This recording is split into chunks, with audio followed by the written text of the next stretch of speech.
همی جان است، سمنک زیب شیخان است، سمنک راحتی جان است، رمزی سرسبزی و سیری همه شادی مرکه داران سمنک، از گلی گندم اصل شیره اوست، راحتی کام دل و جان سمنک، سمنک جان سمنک جان سمنک، سمنک ورد زبان است، سمنک ملهمی جان است، سمنک زیب شیخان است، سمنک راحتی جان است، حفصین با سمنک مشهور است، مانده بر مازی میادان سمنک، بر شیرین شدنی عمری عزیز میگذارد همه بر خوان سمنک، مژده از فصل بهاران سمنک، پیک دلگرمی یاران سمنک، آب هم تا به همه گوشه رسد، میشود سبزی باران سمنک، سمنک جان سمنک جان سمنک.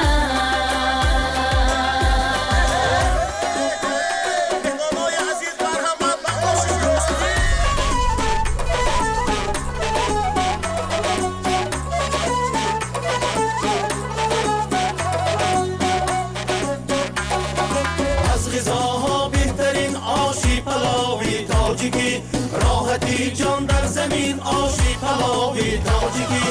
از غذاها بهترین آشی پلاوی تاجیکی، راحتی جان در زمین آشی پلاوی تاجیکی، در دوشنبه و خوجند هم مرکزی آشی پلاو، لذتش چون انگبین آشی پلاوی تاجیکی، لذتش چون انگبین آشی پلاوی تاجیکی، از غذاها بهترین آشی پلاوی تاجیکی، راحتی جان در زمین آشی پلاوی تاجیکی.